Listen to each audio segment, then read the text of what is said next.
Hello friends, welcome to Street Study 247. In today's video, we are going to discuss current affairs from January 1st to January 31st. तो जितने भी जनवरी month के current affairs हैं वो सारे हम one by one करके discuss कर लेंगे। तो वीडियो को शुरू से लेकर एंड तक जरूर देख लेना। वीडियो अच्छी लगे तो लाइक करना, अपने दोस्तों के साथ जरूर शेयर करना ताकि आप सभी का एक बार जल्दी से मैं रिवीजन करवा सकूं। और आपके लिए वीडियो अगर बेनिफिशियल लगे तो जितना हो सके इस वीडियो को शेयर टू ग्रुप्स कर देना। टेलीग्राम चैनल पे आप ज्वाइन कर सकते हैं हर वीडियो अपडेट के लिए। इसके अलावा आप चाहें तो इंस्टाग्राम पे भी हमें फॉलो कर सकते हैं स्ट्रीट स्टडी 247 लिख के। तो फर्स्ट पॉइंट पे आ जाते हैं। जितने भी करंट अफेयर्स हैं सारे वन लाइनर की फॉर्म में हैं ताकि कम समय में मैक्सिमम करंट अफेयर्स कवर हो सके। सो भारत का पहला जेंडर पार्क कहाँ बना है? तो इंडिया फर्स्ट जेंडर पार्क बना है इन केरला। केरला में अगर पूछा जाए पर्टिकुलर प्लेस कौन सा है तो पर्टिकुलर प्लेस का नाम है कोझिकोड। तो इसके लिए जो केरला सरकार है वो 300 करोड़ रुपए का प्रावधान किया है। 300 करोड़ रुपया इस जो जेंडर पार्क है इसके लिए वो खर्चेंगे। Startup India seed fund scheme, तो ये रिसेंटली लॉन्च हुई है startup India seed fund scheme. तो इसमें कितनी कीमत है, मतलब कि इसमें कितना सरकार पैसा खर्चेगी? तो इसमें पैसा खर्चा जाएगा 945 करोड़। तो ये एक बहुत इंपॉर्टेंट क्वेश्चन है, इसको इंपॉर्टेंट मार्क कर लेना। Indo French year of environment, तो 2021 जो वर्ष है इसको Indo French year of environment के नाम से भी जाना जाएगा। Next is Asia Pacific personalization जो इंडेक्स है, बेसिकली जो एशिया पैसिफिक का पर्सनलाइज इंडेक्स है इसमें भारत का रैंक क्या है? तो भारत का रैंक है इसमें 10th। अगर पूछा जाए इसमें टॉप प्लेस पे कौन सा था? टॉप पे था Singapore. Next is corruption index, तो रिसेंटली करप्शन इंडेक्स आया उसमें भारत का रैंक है 86। इसके अलावा लोई इंस्टीट्यूट ने कोविड-19 रिस्पॉन्स जो इंडेक्स लॉन्च किया उसमें भारत का रैंक भी 86 है। तो दोनों जगह 86 रैंक है। इसके अलावा ग्लोबल क्लाइमेट रिस्क में भारत का रैंक है 7th। इसके अलावा भारत जो डिफेंस के ऊपर पैसा खर्चता है उसमें भारत तीसरे नंबर पर है जो इतना ज़्यादा पैसा खर्चता है after US and China. Estonia की फर्स्ट टाइम कोई फीमेल पीएम बनी है तो उनका नाम भी आपको याद रखना है, उनका नाम है काजा कालस। नेक्स्ट इज मेघालय ने रिसेंटली क्या जीता है? तो Meghalaya one national award for best electoral practices. तो मेघालय की कैपिटल क्या है? मेघालय की कैपिटल है शिलोंग। नेक्स्ट इज पंख अभियान, तो पंख अभियान फॉर गर्ल चाइल्ड किसने स्टार्ट किया है? पंख अभियान स्टार्ट किया है रिसेंटली एमपी गवर्नमेंट ने। एमपी की कैपिटल कहाँ है? भोपाल में। Next is largest recipient of FDI, तो लार्जेस्ट रिसिपिएंट कौन है एफडीआई का? तो ये है चाइना। रिसेंटली ये रिपोर्ट पब्लिश हुई है। और इसके अलावा वर्ल्ड का जो लार्जेस्ट करंट अकाउंट सरप्लस है वो कहाँ पर पाया गया? वो भी पाया गया है चाइना में। इसके अलावा आपको एक और पॉइंट का याद रखना है, चाइना की कैपिटल है वो है बीजिंग। बहुत से लोगों को लगता है शंघाई है, शंघाई नहीं है। बीजिंग जो है वो एक्चुअली में चाइना की कैपिटल है। इससे पहले जो लार्जेस्ट करंट अकाउंट सरप्लस था वो किसका था? जर्मनी का था। अब जर्मनी को ये पीछे छोड़ के चाइना नंबर 1 बन चुका है। नेक्स्ट इज सृष्टि गोस्वामी, क्यों सुर्खियों में थी? क्योंकि इनको वनडे का सीएम बनाया गया था उत्तराखंड का।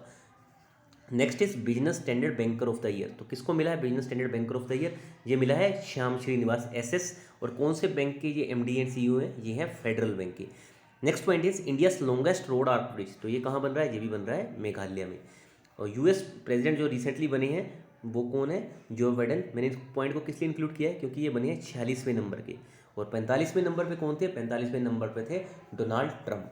नेक्स्ट इज डेजर्ट नाइट 21, ये एक एक्सरसाइज है, किसके बीच में है? ये भारत और फ्रेंच के बीच में है। एमडी कौन बने हैं एलआईसी के? आपको पता भी एलआईसी भी अपना आईपीओ लेके आ रहा है, एलआईसी भी मार्केट में लिस्ट होने जा रहा है। तो एमडी बने एलआईसी के Siddhartha Mohanty. New CMD of TCIL, TCIL बहुत इंपॉर्टेंट कंपनी है, that is telecommunications consultant India limited. तो इसके न्यू सीएमडी कौन बने हैं? वो बने हैं Sanjeev Kumar. Next point is NITI Aayog releases India innovation index 2.0, तो इसमें किस स्टेट ने टॉप किया है? तो नीति आयोग की जो रिलीज हुई है इंडिया इनोवेशन इंडेक्स 2.0, इसमें टॉप स्टेट है कर्नाटका। वहीं बात करूँ हिल स्टेट की कैटेगरी में कौन सी, और इवन नॉर्थ ईस्ट की बात करूँ, नॉर्थ ईस्ट और हिल स्टेट में जो टॉप किया है वो हिमाचल ने किया है। इसके अलावा यूटी और मेजर सिटीज़ की कैटेगरी में दिल्ली ने किया है। Commercial interest of JSW sport, तो कौन देखेंगे? ऋषभ पंत जो बेहतरीन क्रिकेटर हैं। जेएसडब्ल्यू क्या है? It is Jindal steel west. Next is Gorewada international zoo, बहुत सुर्खियों में रहता है। तो ये पूछा जा सकता है कहाँ पे है? इन नागपुर। और नागपुर कहाँ है? महाराष्ट्र में। महाराष्ट्र की कैपिटल क्या है? महाराष्ट्र की कैपिटल है Mumbai.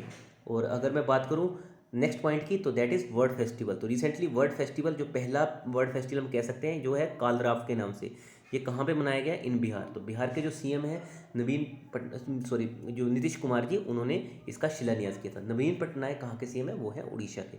Next is India first labour movement museum, तो भारत का पहला लेबर मूवमेंट म्यूजियम कहाँ बना है? केरला में। केरला की कैपिटल क्या है? त्रिवेंद्रम। नेक्स्ट इज भावना कंत, तो फर्स्ट वीमेन फाइटर पायलट बनी है ये। नेक्स्ट इज पीएम मोदी तो पीएम मोदी बन जाएंगे chairman of Somnath temple trust. तो ये दूसरे ऐसे प्राइम मिनिस्टर हैं जो चेयरमैन बनेंगे सोमनाथ टेम्पल ट्रस्ट के। इससे पहले कौन थे? इससे पहले एक बार बने थे Morarji Desai ji. Next is Yonex Thailand open badminton. तो ये किसने खिताब जीता इसका? तो इसका जीता है कैरोलिना मैरिन ने। नेक्स्ट इज केरला ने स्टार्ट किया है recently one school one IAS scheme. तो बेसिकली जो केरला के गवर्नर हैं उन्होंने स्टार्ट की थी ये one school one IAS scheme को। Next point is Indian personality of the year award at IFFI। तो ये जो इंडिया का जो इंटरनेशनल फिल्म फेस्टिवल है उसमें ये मिला है ये अवार्ड किसको? तो ये मिला है Indian personality of the year award Vishwajit Chatterjee को। Digital director in USA। तो ये भारतीय मूल की महिला हैं, इनका नाम है Garima Verma. Next is United Nation human right commission के जो प्रेसिडेंट बने हैं तो उनका नाम है नजहात शमीम खान। तो ये बेसिकली फिजी के लिए इनके आप कह सकते हैं हाई कमिश्नर थे। Next is India's first fire park. तो भारत का पहला फायर पार्क कहाँ बनेगा? तो ये बनेगा भुवनेश्वर में। तो दोस्तों नेक्स्ट पॉइंट पे मूव करने से पहले यही कहना चाहता हूँ, चैनल को सब्सक्राइब नहीं किया है तो प्लीज़ सब्सक्राइब कर लेना, साथ में बेल आइकन को भी प्रेस कर लेना। इसके अलावा आप चाहें तो इंस्टाग्राम और टेलीग्राम दोनों जगह हमें फॉलो कर सकते हैं। इंस्टाग्राम पे आपको ये सेम लोगो देखने को मिलेगा और टेलीग्राम में सर्च कीजिए @स्ट्रीट स्टडी सर्चर में और ये सेम लोगों के साथ हमसे ज्वाइन हो जाइए। RBI working group to regulate digital landing frauds. तो आपको पता भी डिजिटल लैंडिंग फ्रॉड बहुत ज़्यादा चल रहे हैं। कहीं कहीं आपने देखा होगा आपसे आधार कार्ड मांगते हैं कि आप अपना आधार कार्ड दीजिए और आपको लोन मिल जाएगा। तो इसको फ्रॉड को रोकने के लिए RBI ने एक कमेटी बनाई है। तो इसको हेड कौन करेंगे? तो इनको करेंगे जयंत कुमार दश। Breakout economies. तो ब्रेकआउट इकोनॉमीज़ में भारत है चौथे रैंक पे। Cherry blossom festival. तो किस राज्य का जब महत्वपूर्ण फेस्टिवल है? तो ये है मणिपुर का। तो दोस्तों एक UPSC का एक आर्ट करके टॉपिक रहता है, ठीक है ना, आर्ट एंड कल्चर। तो वहाँ पे भी ऐसे ऐसे क्वेश्चंस बहुत बार पूछे जाते हैं कि डायरेक्टली फेस्टिवल से रिलेटेड या जो भी टॉपिक करंटली रहते हैं। जैसे अभी रिसेंटली वर्ल्ड फेस्टिवल जो कालराब था वो कहाँ पे मनाया गया।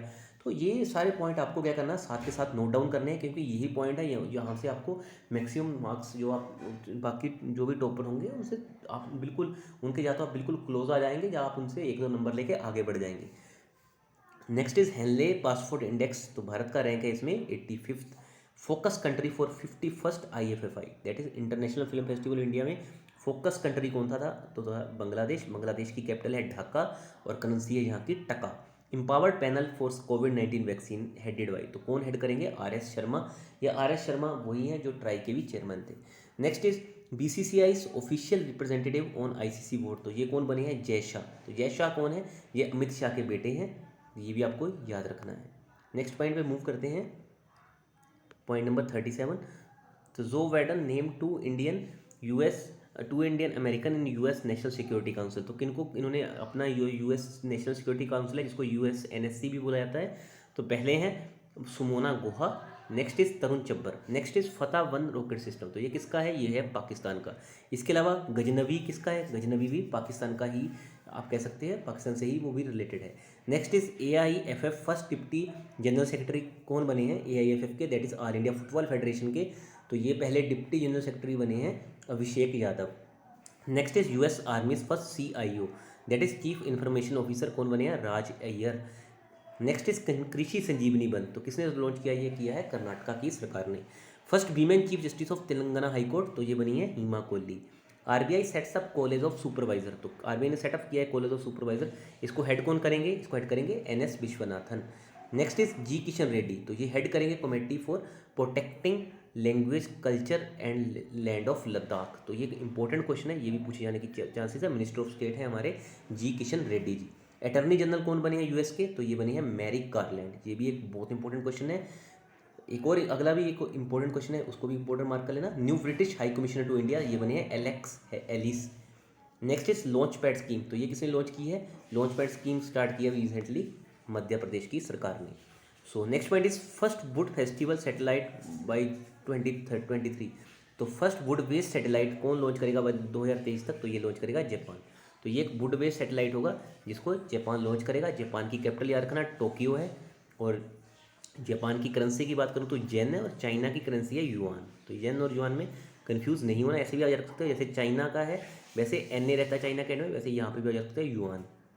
Next point is Pankaj Mittal. तो क्यों सुर्खियों में है? ये बने चीफ जस्टिस कहाँ के? JNK और लद्दाख हाई कोर्ट के। अब आपको पता है जम्मू एंड कश्मीर स्टेट को तोड़ के 2 टेरिटरी में उसको विभाजित कर दिया गया है, जम्मू और उसके अलावा लद्दाख में। जम्मू और कश्मीर और लद्दाख से 2 सेपरेट टेरिटरीज बना दी गई हैं, सॉरी यूनियन टेरिटरीज बना दी गई हैं। तो वहाँ पे जो अभी हेड कौन बने हैं, जो आप कह सकते हैं चीफ जस्टिस कौन बने हैं इन दोनों हाई कोर्ट के, तो ये बने हैं Pankaj Mittal. All India chess federation के हेड कौन बने हैं, संजय कपूर। दिल्ली गवर्नमेंट ने रिसेंटली स्टार्ट करा है तमिल एकेडमी, तो यहाँ पे तमिल जो भी लोग हैं तमिल से या फिर तमिलनाडु से, तो उन लोगों के लिए ये स्पेशल एकेडमी स्टार्ट की गई है। इंडियाज़ ग्रैंड मास्टर बने हैं जो बेसिकली 67 नंबर पे हैं, ये है लियोन मेंडोंका। तो ये लियोन मेंडोंका कहाँ से बिलोंग करते हैं, गोवा से बिलोंग करते हैं। गोवा की कैपिटल की बात करूँ तो गोवा की कैपिटल है Panaji. Next is deputy election commissioner, तो कौन बने हैं डेप्यूटी इलेक्शन कमिश्नर, तो Umesh Sinha. Next is new chairman of SAIL, तो ये कौन बनी है, फर्स्ट टाइम कोई महिला हैं जो चेयरमैन बनी है सेल की, तो इनका नाम है Soma Mondal. Next is chairman and CEO of railway board, तो आप अगर आप आरआरबी रेलवे रिक्रूटमेंट बोर्ड का एग्जाम देते हो तो आपको जरूर पता होना चाहिए इनके चेयरमैन कौन बने हैं, तो ये बने हैं सुनीत शर्मा। इसके अलावा एक और पॉइंट आपको क्या याद रखना है, इसके अलावा आपको याद रखना है जो इससे पहले कौन थे, इनके पहले थे वीके यादव, यादव जी को रिप्लेस किया है सुनीत शर्मा, जा सकते हैं शर्मा जी ने यादव जी को रिप्लेस किया है। Next point is Mukesh Ambani, तो ये 12th नंबर के ब्लूमबर्ग बिलियन इंडेक्स में शामिल हुए हैं, मतलब कि ये अभी 12वें नंबर पे हैं। अब आपको मुझे कमेंट करके बताना है कि जो ब्लूमबर्ग बिलियनियर्स इंडेक्स 2021 है उसमें टॉप किस पर्सन ने किया है, या आप कह सकते हो किस पर्सनैलिटी ने किया है। तो चलिए दोस्तों, इस वीडियो में जितने मैंने करंट अफेयर्स थे जो इंपॉर्टेंट थे वन लाइनर की फॉर्म में डिस्कस कर दिए हैं। वीडियो अच्छी लगी होगी तो लाइक शेयर सब्सक्राइब जरूर करना। बहुत जल्दी मिलते हैं नेक्स्ट वीडियो के साथ, और अपना कीमती समय मुझे देने के लिए आपका बहुत बहुत धन्यवाद। So God bless you all and keep loving us and keep supporting us, because together we can make a huge difference. So thank you.